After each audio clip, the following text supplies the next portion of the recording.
Act II of the Merry Wives of Windsor by William Shakespeare. Scene 1. Before Page's house. Enter Mistress Page with a letter. What, have I scaped love letters in the holiday time of my beauty, and am I now a subject for them? Let me see. Reads. Ask me no reason why I love you, for though love use reason for his physician, he admits him not for his counsellor. You are not young, no more am I. Go to, then, there's sympathy. You are merry, so am I. Ha ha, then there's more sympathy. You love sack, and so do I.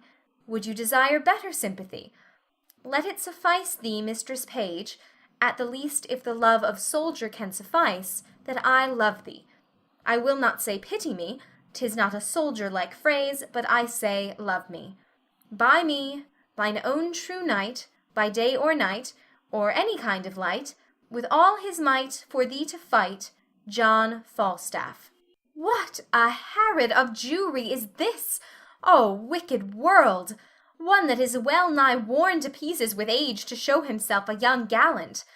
What an unweighed behaviour hath this Flemish drunkard picked with the devil's name out of my conversation, that he dares in this manner assail me? Why, he hath not been thrice in my company.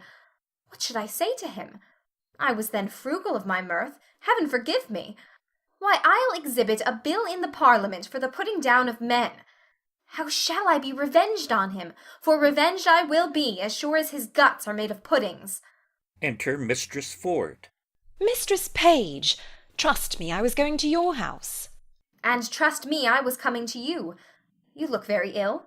Nay, I'll ne'er believe that. I have to show to the contrary. Faith, but you do, in my mind. Well, I do then. Yet I say I could show you to the contrary. Oh, Mistress Page, give me some counsel. What's the matter, woman? Oh, woman, if it were not for one trifling respect, I could come to such honour. Hang the trifle, woman, take the honour. What is it? Dispense with trifles, what is it? If I would but go to hell for an eternal moment or so, I could be knighted. What? Thou liest. Sir Alice Ford, these knights will hack, and so thou shouldst not alter the article of thy gentry. We burn daylight. Here, read, read. Perceive how I might be knighted. I shall think the worse of fat men, as long as I have an eye to make difference of men's liking. And yet he would not swear, praised women's modesty, and gave such orderly and well-behaved reproof to all uncomeliness, that I would have sworn his disposition would have gone to the truth of his words. But they do no more adhere and keep place together than the 100th Psalm to the tune of Greensleeves. What tempest, I trow, threw this whale with so many tons of oil in his belly ashore at Windsor? How shall I be revenged on him? I think the best way were to entertain him with hope, till the wicked fire of lust have melted him in his own grease. Did you ever hear the like? Letter for letter, but that the name of Page and Ford differs. To thy great comfort in this mystery of ill opinions, here's the twin brother of thy letter. But let thine inherit first, for I protest mine never shall. I warrant he hath 1,000 of these letters, writ with blank space for different names, sure, more, and these are of the 2nd edition. He will print them out of doubt, for he cares not what he puts into the press when he would put us to. I had rather be a giantess and lie under Mount Pelion. Well, I will find you 20 lascivious turtles ere one chaste man. Why, this is the very same, this very hand, the very words. What doth he think of us? Nay, I know not. It makes me almost ready to wrangle with mine own honesty. I'll entertain myself like one that I am not acquainted withal. For sure, unless he know some strain in me that I know not myself, he would never have boarded me in this fury. Boarding, call you it? I'll be sure to keep him above deck. So will I. If he come under my hatches, I'll never to see again. Let's be revenged on him. Let's appoint him a meeting. Give him a show of comfort in his suit, and lead him on with a fine baited delay, till he hath pawned his horses to mine host of the Garter. Nay, I will consent to act any villainy against him that may not sully the chariness of our honesty. Oh, that my husband saw this letter! It would give eternal food to his jealousy. Why, look where he comes, and my good man too. He's as far from jealousy as I am from giving him cause, and that, I hope, is an unmeasurable distance. You were the happier woman. Let's consult together against this greasy knight. Come hither. They retire. Enter Ford with pistol, and Page with Nym. Well, I hope it be not so. Hope is a curtled dog in some affairs. Sir John affects thy wife. Why, sir, my wife is not young. He woos both high and low, both rich and poor, both young and old, one with another. Ford, he loves the galley malfry. Ford, perpend. Love my wife? With liver burning hot, prevent or go thou, like Sir Actaeon he, with Ringwood at thy heels. Oh, odious is the name. What name, sir? The Horn, I say. Farewell. Take heed, have open eye, for thieves do foot by night. Take heed, ere summer comes or cuckoo birds do sing. Away, Sir Corporal Nym. Believe it, Page, he speaks sense. Exit. Ford, aside. I will be patient. I will find out this. To Page. And this is true, I like not the humour of lying. He hath wronged me in some humours. I should have borne the humoured letter to her, but I have a sword, and it shall bite upon my necessity. He loves your wife. There's the short and long. My name is Corporal Nym. I speak, and I avouch 'tis true. My name is Nym, and Falstaff loves your wife. Adieu. I love not the humour of bread and cheese, and there's the humour of it. Adieu. Exit. The humour of it, quotha! Here's a fellow frights English out of his wits. I will seek out Falstaff. I never heard such a drawling, affecting rogue. If I do find it, well. I will not believe such a contagion, though the priest of the town commended him for a true man. 'Twas a good sensible fellow. Well. How now, Meg? Mistress Page and Mistress Ford come forward. Whither go you, George, hark you? How now, sweet Frank? Why art thou melancholy? I melancholy? I am not melancholy. Get you home. Go. Faith, thou hast some crotchets in thy head. Now will you go, Mistress Page? Have with you. You'll come to dinner, George. Aside to Mistress Ford. Look who comes yonder. She shall be our messenger to this paltry knight. Aside to Mistress Page. Trust me, I thought on her. She'll fit it. Enter Mistress Quickly. You are come to see my daughter Anne. Ay, forsooth. And I pray, how does good Mistress Anne? Go in with us and see. We'll have an hour's talk with you. Exeunt Mistress Page, Mistress Ford, and Mistress Quickly. How now, Master Ford? You heard what this knave told me, did you not? Yes, and you heard what the other told me? Do you think there is truth in them? Hang 'em, slaves. I do not think the knight would offer it, but these that accuse him in this intent towards our wives are a yoke of his discarded men, very rogues. Now they be out of service. Were they his men? Marry, were they? I like it never the better for that. Does he lie at the Garter? Ay, marry, does he? If he should intend this voyage towards my wife, I would turn her loose to him, and what he gets more of her than sharp words, let it lie on my head. I do not misdoubt my wife, but I would be loath to turn them together. A man may be too confident. I would have nothing lie on my head. I cannot be thus satisfied. Ah, look where my ranting host of the Garter comes. There is either liquor in his pate or money in his purse when he looks so merrily. Enter Host. How now, mine host? How now, bully rook? Thou art a gentleman. Cavaliero justice, I say. Enter Shallow. I follow, mine host, I follow. Good evening and 20, good Master Page. Master Page, will you go with us? We have sport in hand. Tell him, Cavaliero justice. Tell him, bully rook. Sir, there is a fray to be fought between Sir Hugh, the Welsh priest, and Keys, the French doctor. Good mine host of the Garter, a word with you. Drawing him aside. What sayest thou, my bully rook? To Page.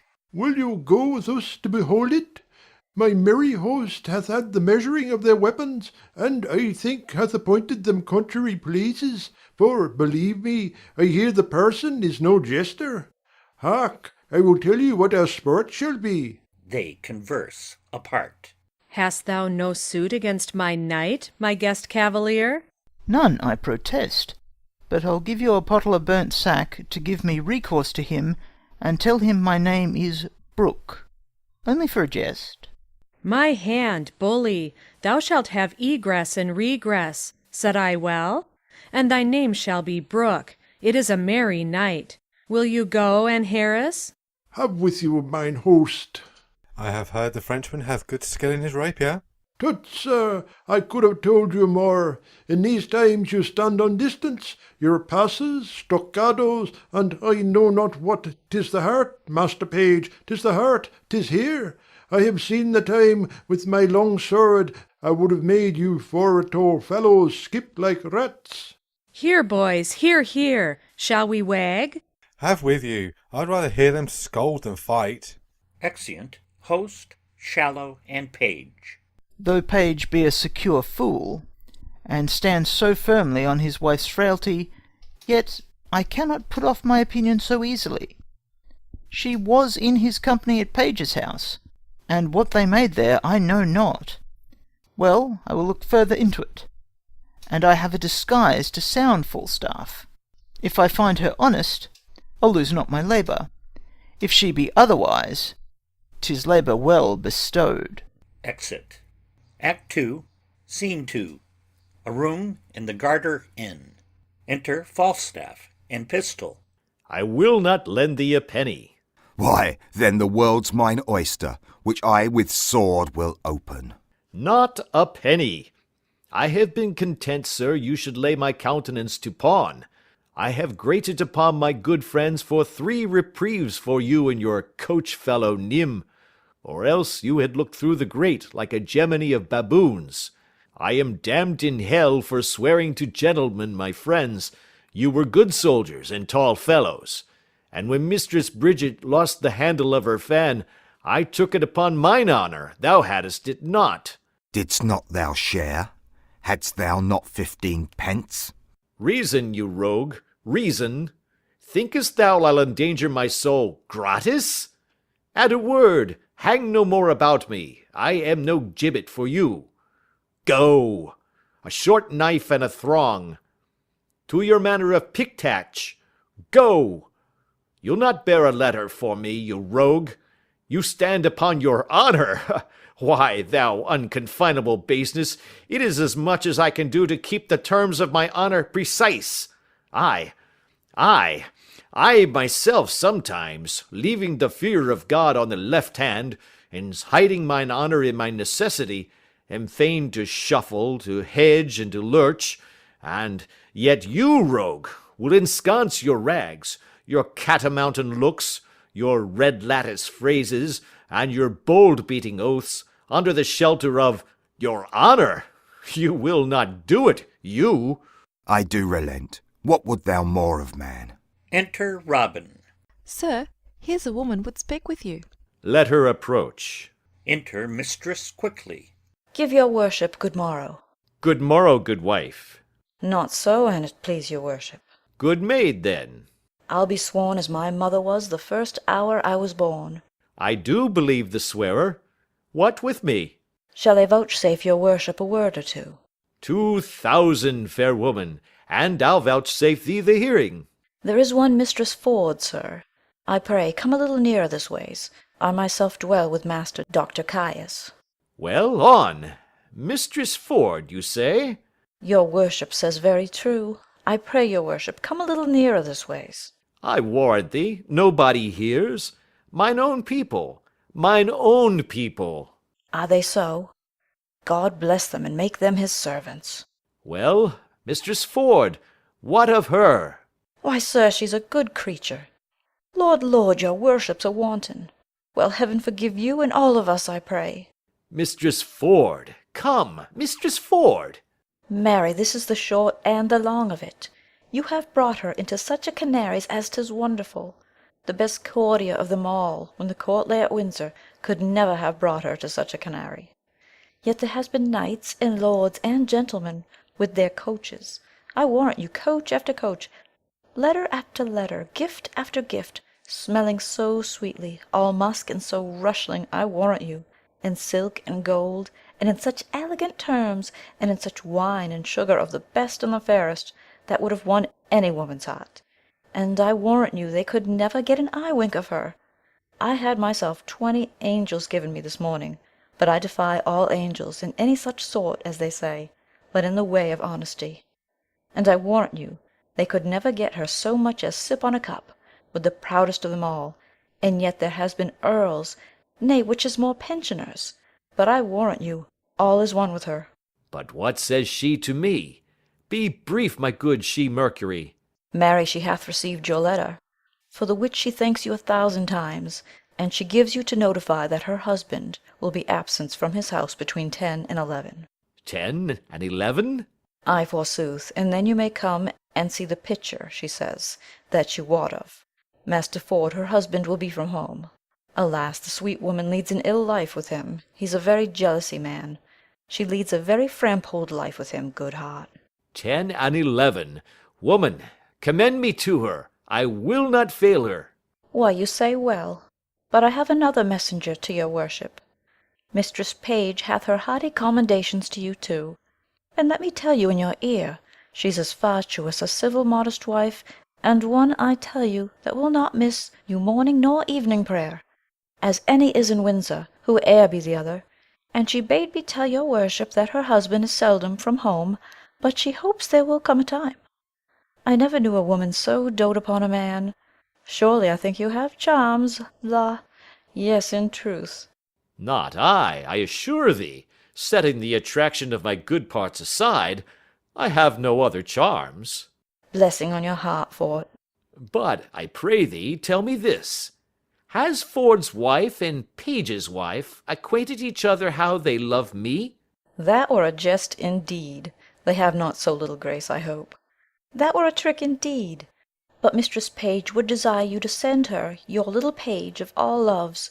Her husband has a marvellous infection to the little page, and truly Master Page is an honest man. Never a wife in Windsor leads a better life than she does. Do what she will, say what she will, take all, pay all, go to bed when she list, rise when she list, all is as she will, and truly she deserves it, for if there be a kind woman in Windsor, she is one. You must send her your page, no remedy. Why, I will. Nay, but do so then. And look you, he may come and go between you both, and in any case have a nay word, that you may know one another's mind, and the boy never need to understand anything, for 'tis not good that children should know any wickedness. Old folks, you know, have discretion, as they say, and know the world. Fare thee well. Commend me to them both. There's my purse. I am yet thy debtor. Boy, go along with this woman. Exeunt Mistress Quickly and Robin. This news distracts me. This punk is one of Cupid's carriers.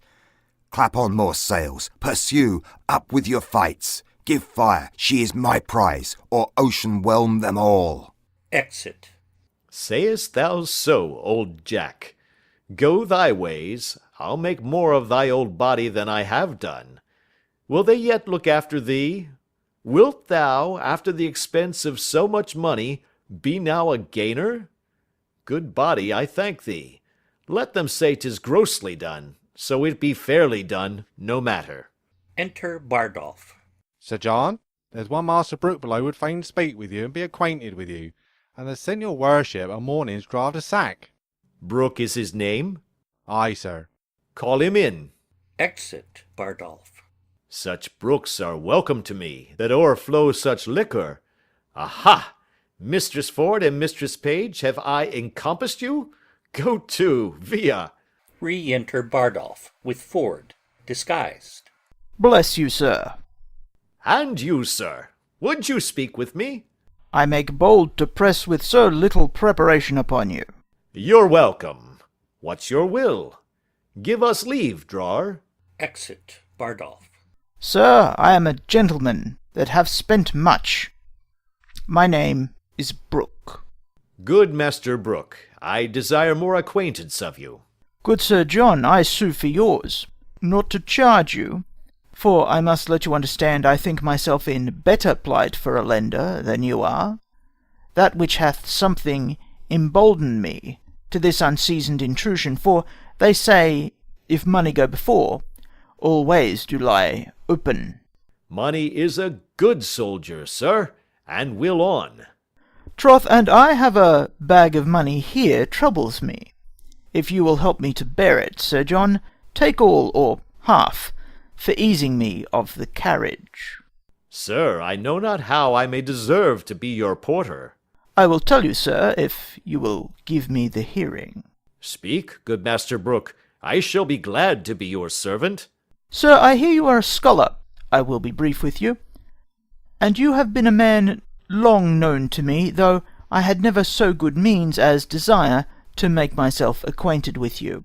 I shall discover a thing to you, wherein I must very much lay open mine own imperfection, but, good Sir John, as you have one eye upon my follies, as you hear them unfolded, turn another into the register of your own, that I may pass with the reproof the easier, sith you know yourself how easy it is to be such an offender. Very well, sir, proceed. There is a gentlewoman in this town, her husband's name is Ford. Well, sir.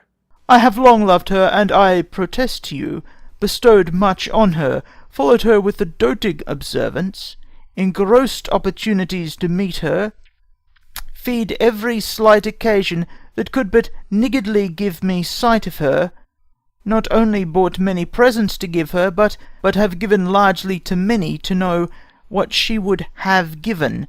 Briefly, I have pursued her as love hath pursued me, which hath been on the wing of all occasions, but whatsoever I have merited, either in my mind or in my means, meed, I am sure, I have received none, unless experience be a jewel that I have purchased at an infinite rate, and that hath taught me to say this, love like a shadow flies, when substance love pursues, pursuing that flies, and flying what pursues. Have you received no promise of satisfaction at her hands? Never. Have you importuned her to such a purpose? Never. Of what quality was your love, then? Like a fair house built on another man's ground, so that I have lost my edifice by mistaking the place where I erected it. To what purpose have you unfolded this to me? When I have told you that, I have told you all. Some say that, though she appear honest to me, yet in other places she enlargeth her mirth so far that there is shrewd construction made of her. Now, Sir John, here is the heart of my purpose. You are a gentleman of excellent breeding, admirable discourse, of great admittance, authentic in your place and person, generally allowed for your many warlike, courtlike, and learned preparations. Oh, sir. Believe it, for you know it. There is money, spend it, spend more, spend all I have, only give me so much of your time in exchange for it as to lay an amiable siege to the honesty of this Ford's wife. Use your art of wooing, win her to consent to you. If any man may, you may as soon as any. Would it apply well to the vehemency of your affection that I should win what you would enjoy? Methinks you prescribe to yourself very preposterously. Oh, understand my drift. She dwells so securely on the excellency of her honour that the folly of my soul dares not present itself. She is too bright to be looked against. Now, could I come to her with any detection in my hand, my desires had instance and argument to commend themselves. I could drive her then from the ward of her purity, her reputation, her marriage vow, and 1,000 other her defences, which now are too strongly embattled against me. What say you to it, Sir John? Master Brooke, I will first make bold with your money. Next, give me your hand. And last, as I am a gentleman, you shall, if you will, enjoy Ford's wife. Oh, good sir. I say you shall. Want no money, Sir John. You shall want none. Want no Mistress Ford, Master Brooke. You shall want none. I shall be with her, I may tell you, by her own appointment, even as you came in to me, her assistant or go-between parted from me. I say I shall be with her between 10 and 11, for at that time the jealous rascally knave her husband will be forth. Come you to me at night. You shall know how I speed. I am blessed in your acquaintance. Do you know Ford, sir? Hang him, poor cuckoldly knave. I know him not, yet I wrong him to call him poor. They say the jealous wittly knave hath masses of money, for the which his wife seems to me well favoured. I will use her as the key of the cuckoldly rogue's coffer, and there's my harvest home. I would you knew Ford, sir, that you might avoid him if you saw him. Hang him, mechanical salt-butter rogue! I will stare him out of his wits, I will awe him with my cudgel. It shall hang like a meteor o'er the cuckold's horns. Master Brooke, thou shalt know I will predominate over the peasant, and thou shalt lie with his wife. Come to me soon at night. Ford's a knave, and I will aggravate his style. Thou, Master Brooke, shalt know him for knave and cuckold. Come to me soon at night. Exit. What a damned Epicurean rascal is this! My heart is ready to crack with impatience. Who says this is improvident jealousy? My wife hath sent to him. The hour is fixed, the match is made. Would any man have thought this? See the hell of having a false woman. My bed shall be abused, my coffers ransacked, my reputation gnawn at. And I shall not only receive this villainous wrong, but stand under the adoption of abominable terms, and by him that does me this wrong. Terms, names. A Mammon sounds well, Lucifer well, Barbason well, yet they are devil's additions, the names of fiends. But cuckold, wittol, cuckold, the devil himself hath not such a name. Page is an ass, a secure ass. He will trust his wife, he will not be jealous. I will rather trust a Fleming with my butter, Parson Hugh the Welshman with my cheese, an Irishman with my aquavitae bottle, or a thief to walk my ambling gelding, than my wife with herself. Then she plots, then she ruminates, then she devises, and what they think in their hearts they may effect. They will break their hearts, but they will effect. God be praised for my jealousy.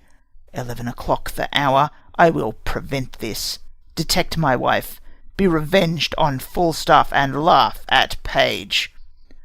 I will about it. Better 3 hours too soon than a minute too late. Fie, fie, fie, cuckold, cuckold, cuckold. Exit. Act 2, Scene 3. A field near Windsor. Enter Dr. Caius and Rugby. Jack Rugby!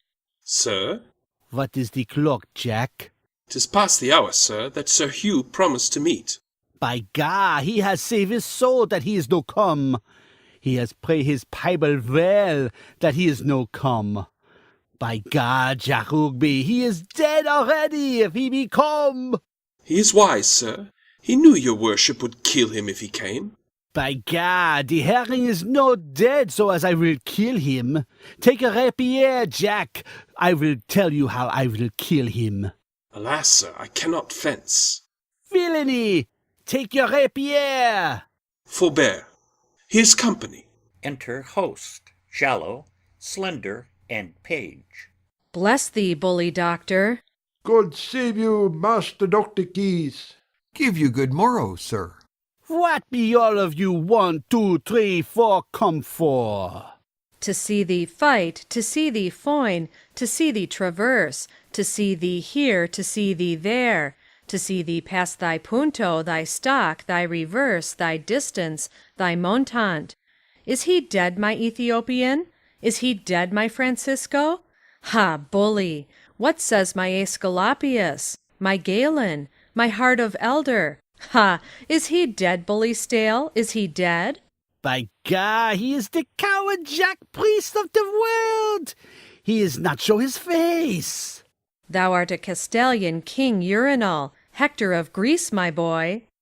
I pray you, bear witness that me have stay 6 or 7, 2, 3 hours for him, and he is no come. He is the wiser man, Master Doctor. He is a curer of souls, and you a curer of bodies. If you should fight, you go against the hair of your professions. Is it not true, Master Page?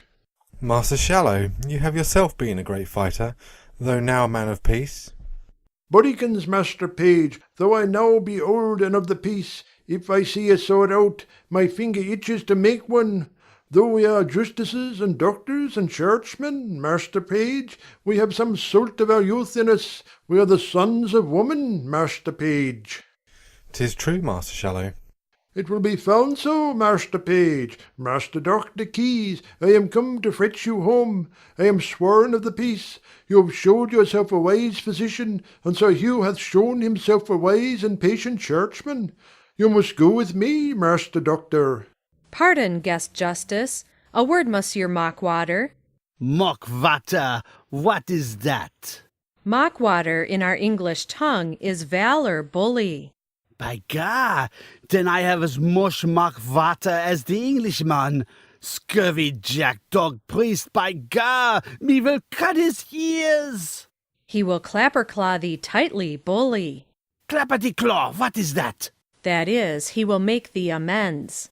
By God, me do look he shall clappity-claw me, for by God, me will have it. And I will provoke him to it, or let him wag.